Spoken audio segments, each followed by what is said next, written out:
Okay, fair dinkum, here we go. We're in Australia, I think, or somewhere. We're South African then as well. How you doing, Well, Blue? I think you just confused Tim because I think Tim's sitting there thinking, is he trying to be a South African or an Australian? I can only say one word in South African, and that's black, because I just know you change the A to the O and you go blick, and it comes out like blick. So that's the only word I can say. My advice is just give up on the accents. Yeah, okay, I think that's probably good. Probably a good idea. Or certainly give up on the accents when it's 2 o'clock in the afternoon. Wait till I've had a few cold tinnies, eh? Couple of ice coldies. Okay, so right, shall we get over and have a listen to Tim and get some lowdown on the old South African stuff. I've already heard some of this, and it's really interesting stuff. So yeah, I'm looking forward to listening to it again. Okay. So, I'm afraid to say we've got a slight technical fault here. This is where we're supposed to be listening to Tim talking to us about South African racing, but unfortunately the files that came through were corrupt on the system that I'm trying to record this episode on, and at this moment in time it is about 1 o'clock in the morning, and I haven't got time to try and fix it or sort it out. So what we'll do is we will try and work on that and put the Tim section out maybe either the next time there's some South African racing or as a separate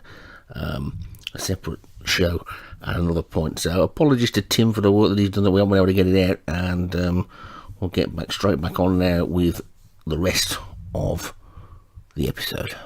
Okay, yeah, good stuff that from Tim. I hadn't heard any of that before that, so that was pretty good stuff. Good to see Tim back this season, isn't it, Doug? Most definitely. And I love hearing Tim's calls, and I'm just really interested to hear what he had to say about the South African racing. It was, because in the same way that you were saying the other day that you don't know a lot about some of the English races, then I really don't know anything at all about South African racing. So that was all completely new to me. And of course, the Australian racing, the only thing I really know about is Crisp and the Melbourne Cup, and that's about it. So that will lead us perfectly on to the next bit. So all these Australian races we've got coming up then today, big Group 1s and a Group 1 handicap as well, which is something a bit different for us Europeans to get into. So do you want to put a bit of flesh on the bones of this and tell us what it's all about? Right, well, I've picked out 4 races. I think we'll start with the Australian Cup, and that's a race that's over 10 furlong. It was first run in 1863. It was won by a horse called Barwon, and I've just been sitting here looking at the past winners, and it's sort of a bit interesting here. In 1872, it was a dead heat, Saladin and Flying Dutchman. Mm-hmm. Then they rerun the race, and they dead heated again, and then on the second rerun, Saladin was victorious, so Crikey. Hard way to get your name into the history books. And It is. I suppose in those days there was probably no photo finish, was there? So there was probably just some bloke standing by the winning post and couldn't figure out which one had won. Probably one of them had won by short head, probably, or even half a length. Yeah, well, I could imagine back in those days they would have ran the race, had the dead heat, and they would have rerun it straight away, straight afterwards, and had the dead heat again, and then they would have done the second rerun straight after that. So it really just come down to the fittest horses. One that had the most stamina. Assuming that back in those, I think it was pretty similar over here. They used to do stuff like that. There were a lot of 2-horse races. They used to rerun them again, but probably didn't have all those animal rights people going all about everything in those days. Otherwise, they'd have had a fit about that, wouldn't they? Total different times. And then I looked through here, some interesting names. In 1947, we've got Sydney James, the old Sid James. All right, that was a bit of a carry-on then. Carry-ons.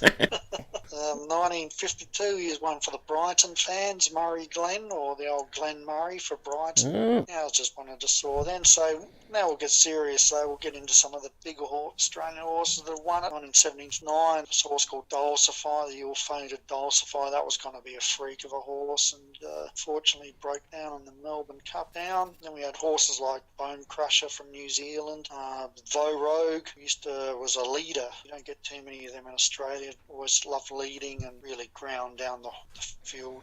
Then we had 1991, Better Loosen Up, who also won the Japan Cup. And then we got horses like Octagonal, his son Lonro. Both horses were great horses. Saintly was a Melbourne Cup winner. And then we go this year, Humidor. I think Humidor might have been a Europe. Yeah, that ran over here. I don't know whether it might have been Luca Kamani might have trained that. I don't know off the top of my head, maybe. Yeah. He won it this year, 2017, and then went awfully close in the Cox Plate, losing to Winks. So it's one of the big races in the autumn. It's 2,000 metres. It's one of those classic distances. 10 furlong, obviously 12 furlongs, a real classic distance, isn't it? So is this the first time we've had it in the race. SO6? Is it the first time we've had it in the league? Yeah, it will be, I reckon. Yeah, and it's a good addition to the game. It's worth $1 million in the game, so it's well worth any of the trainers looking to get a big bank account happening, especially if you've got a smaller stable of good horses. You want to win prize money pool at the end of the season. So it's one of those races. It's in the autumn. It's almost like the autumn Cox Plate. So. It always attracts the best horses from around Australia. And how do you feel about the cards for these races? Have we got strong looking cards? Do you think? Do you think people have embraced the sort of Australian races and things? We've got 14 trainers in it. So we've got all the good trainers. Josh Sutherland's up the top there. He's got the highest rated horse. Yeah, the big names are all in there, aren't they? Yep, Darren Thompson, Martin Cairns, Molly at Surfer. He could always steal one. Jim Murray, obviously, Hands has come back quite strong this season. His horses from the first week, though, seem to just dying in that last furlong. So it'd just be a matter if his horse can run the full 10 furlong now. Got Leon is in there as well. We can't rule out. Gray's got a horse. Yeah, so no, it's looking very good. And Sirius Chill's got Cave Dweller, which is a returned horse from last season. Yeah, so there's three previous winners in there, isn't there? Plus another 4 that have come second, and 3 that have come fourth. So it does look like you've got a really good field for that. It's going to be a keenly contested race. Yeah, it's going to be a good race, that one. The next race I thought I'd point out is the Doncaster Handicap, and I know this is one of those Group 1 handicaps that you're a bit confused about. I'd imagine a lot of British racing fans are used to Group 1 being a handicap. Australia's quite well known for them. And the Doncaster Handicap was first run in 1866 and won by a horse called Dundee. Piece of cake, was it? Sorry? Was it a piece of cake for him to win that? No, it's a mile race. It's a tough race to win. No, so you probably don't know. I'll just imagine Dundee cake. You know, you heard of Dundee cake? Oh, well, there you go. That one shot straight over my head. I'm just having a quick squiz through the results of previous years. In 1901, a horse called Wakefield, which is pretty sure is a mare, and that went on to do, became a big player in the breeding game here in Australia. Just see what other horses we've had there. Chatham, that's 1934. That ended up having a race named after it for a while. Tobin Bronze, 67, was another great horse. Gun Sind, Gundawindi Grey, 72.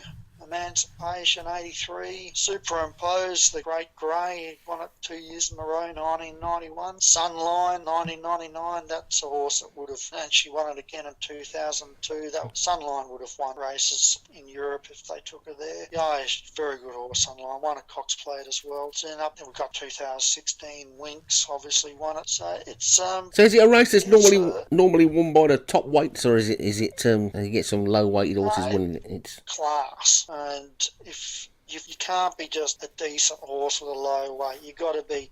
If you got a lighter weight, you still got to be a good horse. You just can't. These Group 1 mile races in Australia, handicap, rarely is it some lightweight that's just fluke. Now, it obviously happens from time to time, like that. More times than not, it doesn't happen. You got to be a horse that's got to be good, you know. I'm just looking through some of the names here. But a lot of these names I'm not even going to worry about saying because most of our audience is British, so it'd be over their heads. But yeah, they're all horses. They're all top line horses. Well, I think you'll be pretty certain everybody listening will have heard of Winks, and if that won it, then it shows you that pretty good horses are winning and Winks carry top weight.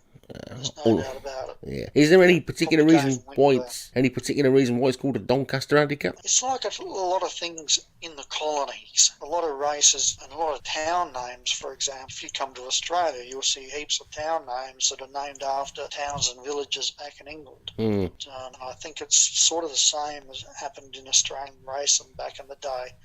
You know, they wanted to have their derbies and they're such and such. They wanted to name them after English races or something English, like you got your Doncaster track, isn't it? So it's not real. It's just one of those things that happened in Australia, and this happened elsewhere, where other countries where they were originally a British colony. Okay, so what do you think about the field for that this week? One or two of the big trainers in it, but not a particularly huge field. What's the track like at Randwick? Is it straight round or what? It's the old oval shape. It's right-handed going. It's pretty flat. In the game, it'll be flat as tack. Either Randwick or Rose Hill, they have a rise at the top of the straight, home straight, sorts out some of the horses pretty tight. You probably want to be up on the pace. Probably you wouldn't want to be back behind midfield one race with a Right, well, that'll rule mine out then, because a lot of mine this year seem to be ones that like to hang around the back, so that'll be that one out. It's a mile race, isn't it? So is the 7 furlong horses going to have any chance in it, or is it going to be more for the mile and a quarter as dropping down, or is it a pure miler? I think if you're a British trainer in the game, I'm pretty sure your 7 furlong horse will go close in Australian mile game, and probably even in real life. That'll be interesting. There's probably a few trainers kicking themselves now that they didn't hear this before the entries were in, so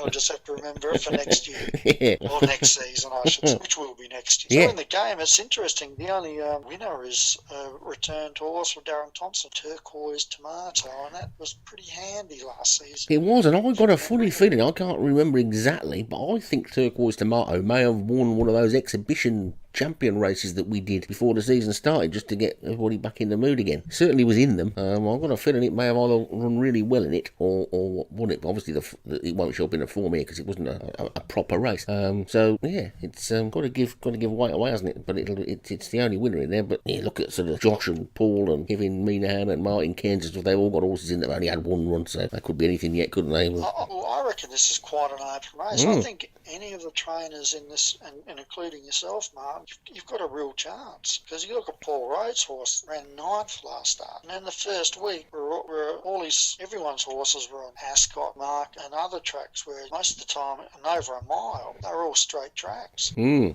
were, so weren't they? It's not like Paul's horse had excuse. It's going to be ran a bad race. That's right. It's going to be interesting this week to see how the first week form sort of stacks up, whether there's a few red herrings in there from last week, because there were one or two surprises, weren't there? One or two big trainers had horses that sort of didn't do what they thought they'd do. I'm sure Paul Rhodes didn't put that Arvanica Trump in expecting it to finish 9th in its first race.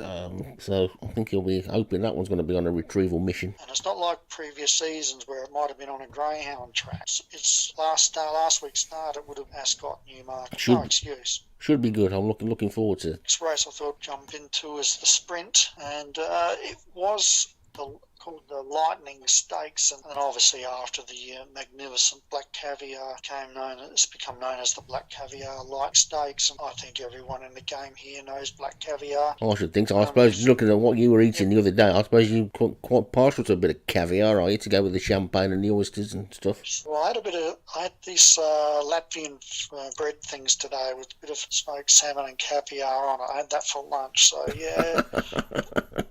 I must admit I have. Oh dear. So while everybody else is tucking into their Marks and Spencer's sandwich then, or whatever they get for lunch, you're having caviar and smoked salmon. Goodness me, someone's got to be the bourgeois. You must be making a fair bit of money out of these shop of yours, which we better not talk about too much. Yeah. Otherwise we'll get people's mothers moaning. Well, today and tonight I didn't pay for the thing. The better half, she threw the card around, so I was just a spectator.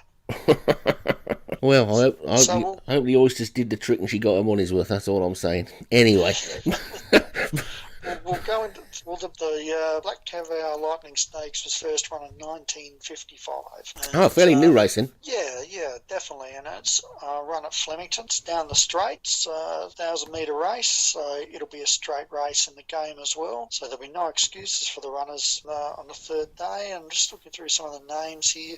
go through some of the older traditional names for the odd Australian racing fan that's here. We had Todman in 1960 was a great sprinter. In 63, 64, Winona Girl. Storm Queen in 67. 75 was Capdiantabes. I think I pronounced that wrong. 1987. And we get around this mark now, 87 Placid Arc. 1988 Special, which was a fantastic mare. These are horses that, if they were running in England, even in 87, they probably would have beat your best at the time. Delver, Shaftesbury Avenue, Scalacci, 92, 93 would have definitely won over the sprints. Mahogany would have. That won the race-wise. Testarossa, we got 2003 Chaucer, which go to England and win. That was probably the first of the Aussie invaders to England and won your big sprints over there. Yes, I did win a few bob on that. I got a tip from somebody who was a friend of mine in Australia who tipped me off about that one. I didn't know you at the time. I'm sure you probably would have done the same as well, but I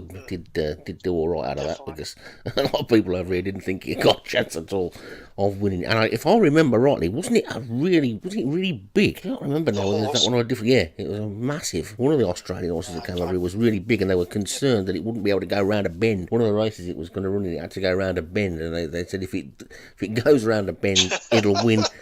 It'll win by a mile. If it doesn't go around the bend, it'll end up in Ascot High Street or something. Yeah, everyone did their money there, didn't they? And What a silly thing to say. Every racetrack I ran on in Australia, bar Flemington, had to go around a bend. Well, there you go. Tighter bend than any other track in England. Exactly. Well, there you go. So from 2003 it kicked on. Fastnet Rock 2005, I reckon that went to England. And yeah, that shows up in a lot of horses' pedigrees these days. Fastnet Rock is really big. Stud. Takeover Target, the taxi driver horse. That was a horse I believe was near the Knackery, and Janik, I think his name was. Taxi driver. Took it on. Went from rags to riches. That went to England. Miss Andretti went to England. Yeah, that was another one I remember. Yep. And then we had Black Caviar. She won it 3 years in a row. 2011, 2013. Yeah, I remember that race. It came over to racing. It very, very nearly got beat. A jockey sort of stopped riding on it a little bit too soon. I think he got the winning post mixed up with a shadow or something, and it only just held on. They thought he had got beaten. I think that was the one. What happened there was, in Australia, when he knew he had the race won, he could just relax on it, and the horse would just keep going. What happened in the Ascot race? What's the name of that? Yeah, I think it was the big sprint at Ascot. I can't remember which one it was. It was one at the end of the year or the one at Royal Ascot. I can't remember. I think it might have been the one towards the end. I think it was a Royal Ascot. It's at Royal Ascot, and the horse, Black Caviar, actually injured itself during the run. Oh, did it? So, yeah, that won that race, injured. Oh, because he only just held on, didn't it? Yep. And that's why when he relaxed on it, she just didn't keep going on with the job because she was hurt. That's the only reason any of those British horses got close. Oh. You know, and if she was fully fit and he ran her out hard, she would have won by 5 or 6. Would have smashed her. You know, her being injured and that other horse getting close to it on the line just made it look done. And then we got 2015 Lincoln Rupee, 2016 Chautauqua, this year Terra Vista, which I don't know much about. You know, it goes without saying, Australian sprinters for a long time have been right up there, and the main reason is for it is got some very, very rich sprinting races in Australia, and people want fast money, so owners and trainers have been really focused on sprint horses because you can get them right from the age of 2, 1,000, 2,000 metres, really rich 2-year-old races, richest 2-year-old race in the world, Golden Slipper. So having said that, then what are the possibilities of the Black Caviar Lightning Stakes remaining in Australia? The winning prize money, of course, is what I'm talking about, because looking down the list of runners, I can only see one Australian entry, I think. In the game, yeah, that'll be mine, and that's got no eye. I can tell you right now. So you've got the whole of Australia rooting for you to win your own race, and it's not being funny, but you look about sort of like £50 out of it to me. Well, look, I'm not a donkey. It's my 3-year-old horse that I've thrown in. I've just put it in. It's an experiment, to be honest with you. So it's not a carefully planned coup. Then it's not one you've been saving up and you got ready. It's going to sort of come out and win by 4 lengths at 100 to 1. Well, what I've got a bit of a theory theory going in the game, and this is mainly for like Australian trainers, pardon me, and American trainers. We're all on flat tracks. Even in the game, we're on flat tracks. And I've got a bit of a theory that when we take our horses and put them on, like for I play the Australian game, so I'm just putting a horse into an Australian race. I just want to see how well it goes, because I've got a bit of a theory they just run a bit better when they run on tracks that they've been racing your horses. It's like it's what the game knows, what the horse knows. It's just a bit, because like last year in the Melbourne Cup, last season Melbourne Cup, we both had a runner in it. Both our horses run wide, and my horse stuck on. Whereas I'm pretty sure if that was 16 furlong at Ascot or any other English track, I would have just been tailed off last. But I've got just a bit of a theory going. I'm just testing it. Well, the interesting thing for going back to that race last year, that Melbourne Cup, my horse in that you were on about is the one that came second in the Group 2 last week. There you go. Came back, so and mine didn't finish far behind yours at all. So there might be something in that theory. Yep. But looking at this race here, you must be looking forward to commentating on this, because look at that, you got 4 unbeaten who all won first time out last week. Plus you got Lock Song coming back. Plus Paul Rhodes has got Carla, and his sprinters are pretty good. And I think he's fairly confident that one can turn a form round with the one that beat it last week as well. And then Graham Clutterbuck's Gypsy League was second as well. Plus you got that Serious Chill Nahara Social Club that wins now and again. It's going to be a good race, isn't it? It's going to be a cracker. And good race for you to call, because you can really spit them out fast. No, you're doing this. I'm not too good at that, but I'll be giving them my best shot. But, you'll be all right. Have a few oysters before you go. You'll be. Well, the oyster will be kicking in about then, I reckon. So, but I reckon it's going to be a great race between Lock Song and John Wayne, Joshua Sutherland. I think. Oh, look, he can't even leave Jim Murray's horse out, so it's going to be a great race. Yeah, I think that's one of them ones. If you ran it 4 or 5 times, you'd probably get 4 or 5 different winners. I think, because any of them could win it on their day, couldn't they? It's going to be maybe no excuses for anyone there. It's a straight 5 furlong. So yeah, maybe it means the really unlucky if you run into interference there. Sprinting division looks like it might be really exciting this season. Looking at that, if you think that you got Leon, Josh, Darren Thompson, Jim Murray, Paul Rose, John Morgan, they've all got good sprinters by the looks of things. So they'll probably be running against each other quite a lot. Yep. Should be good. And so the last race I'm going to do is the Queen Elizabeth Stakes. AJC Queen Elizabeth Stakes, and I wasn't going to do it. Then when I clicked on Wikipedia, I thought, this is far more interesting than I thought. This race was first run in 1851, and this has got to be one of the oldest Australian races on the calendar. Back then, from 1851 to 1873, it was known as the Queen's Plate, and then from 1874 to 1954, it's known as the AJC plate, and then from 1954 to this year it was known as the Queen Elizabeth. Once again, just to go over a few names here, 1862 Archer won it, and Archer won the first 2 or 3 Melbourne Cups, first running of it. Great Carbine, who was from 1889 to 1891, was recognised as one of the greatest ever Australian horses. 1902, the horse Wakefield, which I mentioned before, and then let's just go through here. We've got a couple of names here that won't mean anything. Windbag, 1925-26. Then the amazing Farlap, 1930. He won it. Farlap's just a whole episode in himself. Yeah, I've seen plenty of footage of Farlap. I'm sure a lot of us, well, most of us have probably seen the documentaries and the film as well. Yep. Oh, yeah, he's a freak. If he went to England back then, he would have won races.